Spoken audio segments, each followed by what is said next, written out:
Hello students, आज के video में मैं आपको एक्सप्लेन करूंगा दैट इज चैप्टर 9 का न्यूमेरिकल क्वेश्चन। आज का वीडियो पार्ट नंबर 4 है। हम लोग क्लास 9 साइंस का चैप्टर 9 कर रहे थे that is force and law of motion. इसके पिछले वीडियो में दैट इज पार्ट 1, पार्ट 2 और पार्ट 3 में मैंने आप लोग को सिखाया था इस चैप्टर का that is numerical question that is example 9.1, 9.2, 9.3। ठीक है, तो अगर आपको इस चैप्टर का न्यूमेरिकल क्वेश्चन अच्छे से सीखना है तो आप लोग इसका पिछला video that is part 1, part 2, part 3 आप लोग देख सकते हो मेरे यूट्यूब चैनल में। ठीक है, इसी के साथ साथ अभी तक हम लोग इस चैप्टर का जितना भी कॉन्सेप्ट था, जितना भी मैंने जो भी टॉपिक है इस चैप्टर में मैंने उसको डिटेल में एक्सप्लेन किया है। तो अगर आपको सारा दैट इज टॉपिक अच्छे से सीखना है तो आप लोग वो वीडियो लेक्चर आप लोग मेरे YouTube चैनल में देख सकते हो। ठीक है, इसी के साथ साथ हम लोग क्लास 9 साइंस का चैप्टर 1, चैप्टर 2, चैप्टर 3 और चैप्टर 8 मैंने उसमें का हर एक टॉपिक जो भी टॉपिक है उसको मैंने डिटेल में एक्सप्लेन किया है। और चैप्टर 8 का न्यूमेरिकल क्वेश्चन जो भी एनसीईआरटी बुक में है वो सारा मैंने आप लोगों को एक्सप्लेन किया है। ठीक है, तो अगर आपको सारा टॉपिक और न्यूमेरिकल क्वेश्चन ऑफ चैप्टर 8 अगर आपको अच्छे से सीखना है तो आप लोग उसको मेरे यूट्यूब चैनल में जाके उसको देख सकते हो। ठीक है, तो स्टार्ट करते हैं क्लास। यहाँ पे हम लोग क्या बोला गया है, ये जो न्यूमेरिकल क्वेश्चन है ये मैंने पेज नंबर 121 से लिया गया है आप लोग का एनसीईआरटी बुक से। ठीक है, और ये जो है numerical question that is example 9.4 है। यहाँ पे हम लोग को बोला गया है ए फोर्स ऑफ 5 न्यूटन, एक फोर्स है जो कि कितना न्यूटन का है, 5 न्यूटन का। ठीक है, ये क्वेश्चन को आप लोग ध्यान से समझना।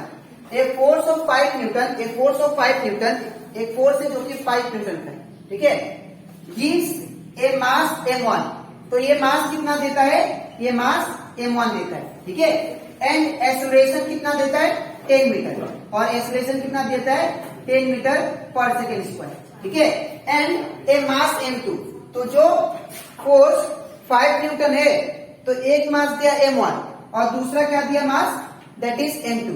ठीक है, और फोर्स F1 जो है मास m1 जब देता है तो acceleration 10 metre per second square देता है। ठीक है, और जब फोर्स 5 न्यूटन का जब मास m2 भी देता है तो उसमें एक्सेलरेशन जो लगता है वो कितना लगता है that is 20 metre per second, 20 metre per second. मैं फिर से बोल रहा हूं, दैट मीन्स दो ऑब्जेक्ट है।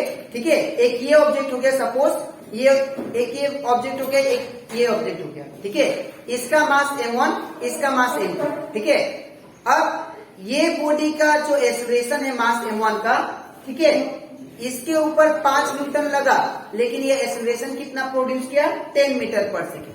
और इस body that is mass m2 के ऊपर भी 5 न्यूटन फोर्स ही लगा लेकिन ये एक्सेलरेशन कितना प्रोड्यूस किया, 20 मीटर। ठीक है, अब क्वेश्चन में बोला गया है कि what acceleration would it give if both the masses were tied together.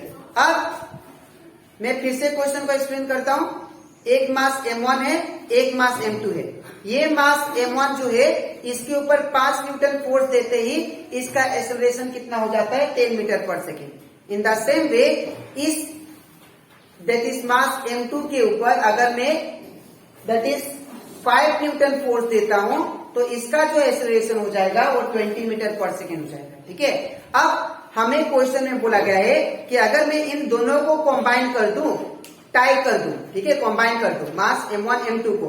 ठीक है, तो अगर मैं इसके ऊपर 5 न्यूटन फोर्स देता हूं तो इसका एक्सेलरेशन क्या होगा वो हमें फाइंड करना है। ठीक है, तो इन दोनों को जब कंबाइन करेंगे plus that is m1 m2 को जब प्लस करके करेंगे तो ये कितना एक्सेलरेशन प्रोड्यूस करेगा वो हमें निकालना है। अब कैसे निकलेगा आप लोग ध्यान से देखिए। ठीक है, तो सबसे पहले गिवन मास m1। ठीक है, मास m1 या ऐसे लिखते हैं 4 मास m1। एक्सेलरेशन कितना है, एक्सेलरेशन कितना दे रहा है आप लोग को that is 10 metre per second. ठीक है, एंड 4 मास m2, एक्सेलरेशन कितना दे रहा है, that is 20 metre per second square, ठीक है। और फोर्स कितना एक हो रहा है, force equal to force that is F equal to that is 5 newton, ठीक है। अब हमें क्या निकालना है, अगर दोनों मास को मैं कंबाइन कर देता हूं तो कितना आएगा, ठीक है। तो सबसे पहले हम लोग क्या करेंगे, यहाँ पे मास में निकालता हूं सबसे पहले, ठीक है। तो नाउ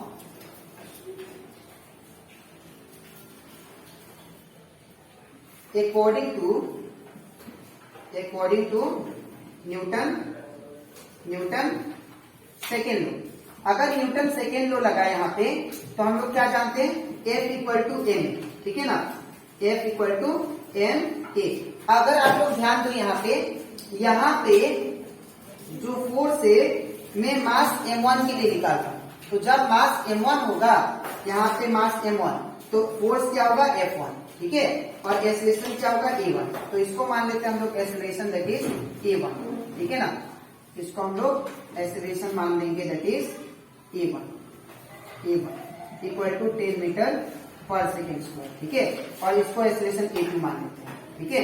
तो यहाँ पे F1 का वैल्यू कितना दिया है, तो फोर्स तो दोनों में सेम ही लग रहा था, ठीक है ना, चाहे वो F1 हो चाहे F2 हो, तो फोर्स आपको 5 ही लेना है, ठीक है। तो यहाँ पे मैं 5 लेता हूँ, इक्वल टू मास m1 कितना दिया है, m1 हमें फाइंड करना है, ठीक है, इनटू a1 कितना दिया है, तो a1 हम लोग को दिया गया है 10, तो यहाँ पे 10 होगा, ठीक है। अब मैं 10 को इस साइड भेजता हूँ, तो जब 10 को इस साइड भेजूंगा तो ये क्या हो जाएगा, 5 by 10 is equal to m1। तो यहाँ पे हम लोग का m1 का वैल्यू कितना आएगा, that is 5 by 10, that is 5 by 10 kg, ठीक है। अब ये आ गया मास m1 का, ठीक है। अब हम लोग निकालते हैं मास m2 का, तो m2 के लिए भी मास क्या होगा, सेम फॉर्मूला लगाएंगे, F2 इज इक्वल टू क्या होगा, दैट इज हम लोग जानते हैं F इक्वल टू क्या होता है, पहले लिख देते हैं, F इक्वल टू m है ना, अकॉर्डिंग टू न्यूटन सेकेंड। तो यहाँ पे क्या होगा, F2 is equal to mass m2। जब मास m2 निकालेंगे तो आप लोग क्या दोगे, यहाँ पे F2, ठीक है। और यहाँ पे आप लोग F2 यहाँ पे F1 नहीं भी देने से होगा, बिकॉज फोर्स क्या है, F पुट करना है, ठीक है। दोनों कंडीशन में आपको फोर्स 5 न्यूटन ही पुट करना है, तो इसलिए 1 आप लोग मिटा देना यहाँ से, ठीक है।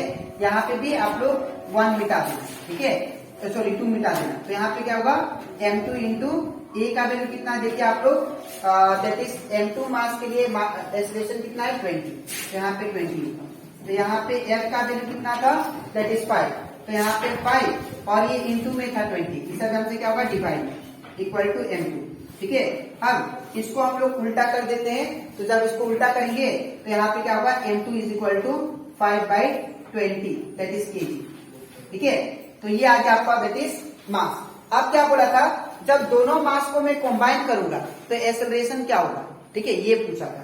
तो हम लोग when m1 and m2, when m1 and m2 are tied together, ठीक है, then acceleration will be ठीक, कैसे आएगा देखिए आप लोग। सबसे पहले यहाँ पे क्या करेंगे हम लोग जानते हैं F इक्वल टू क्या होता है, m है ना। तो यहाँ पे क्या होगा, यहाँ पे फोर्स का वैल्यू कितना दिया है, ये 5 न्यूटन ही फाइंड करना है, ठीक है, पुट करना है। तो यहाँ पे 5 होगा। अब मास क्या बोला है, m1 और m2 को टाइट कर दिया, मतलब दोनों को हम लोग क्या लेंगे, दोनों मास लेंगे, ठीक है, that is m1 plus m2, ठीक है, इनटू अब एक्सेलरेशन हम लोग को फाइंड करना है, ठीक है। तो यहाँ पे एक्सेलरेशन ये रहेगा, ठीक है। अब यहाँ पे हम लोग क्या करेंगे, अगर आप लोग ध्यान दो यहाँ पे, तो यहाँ पे 5 और यहाँ पे मास m1 प्लस m2, ये इनटू में इस तरह से क्या होगा, डिवाइड। तो 5 बाई क्या होगा, m1 प्लस m2, ठीक है ना, और इक्वल टू क्या बचा इस, तो यहाँ पे अब हम लोग मास m1 m2 का वैल्यू पुट करेंगे, ठीक है। तो मैं यहाँ पे इसको मिटा देता हूँ क्योंकि स्पेस नहीं है, ठीक है। तो यहाँ पे जब हम लोग वैल्यू पुट करेंगे m1 और m2 का, तो यहाँ पे क्या आएगा, a equal to that is 5 का ऊपर 5 रहेगा और m1 का वैल्यू कितना दिया देखिए आप लोग, m1 का वैल्यू 5/10 आया था, ठीक है। तो यहाँ पे इसको हम लोग क्या लिखेंगे 5/10 प्लस फिर m2 का वैल्यू कितना आया था 5/20, तो यहाँ पे क्या होगा 5/20। तो अगर देखो आप लोग a इक्वल टू a कितना आ जाएगा 5 और इन दोनों का एलसीएम लेंगे तो क्या होगा दैट इज 20, 10 और 20 का एलसीएम लेने से 2 5 जा 10, 2 10 जा 20, फिर 2 5 जा 10, फिर 5 1 जा 5 और 5 10 20, एलसीएम कितना है 20, ठीक है। अब ये 10 2 जा 20 होता है तो 2 इंटू ऊपर कितना है 5 प्लस अब 20 कितना है 21 जा ऊपर कितना है 5, ठीक है। अब यहाँ पे क्या आएगा a इज इक्वल टू, अब ये 20 जो है डिवाइड में ऊपर जाने से क्या होगा मल्टीप्लाई, तो 5 इंटू क्या होगा 20 और नीचे कितना आएगा 2 5 जा 10 प्लस 5 1 जा 5, ठीक है। तो ये कितना आएगा a बराबर 20 इंटू 5, तो 20 इंटू 5 कितना होगा दैट इज 20 इंटू 5 100, ठीक है। और नीचे 10 plus 5 50, that is metre per second square. ये आपका आ गया एक्सीलरेशन।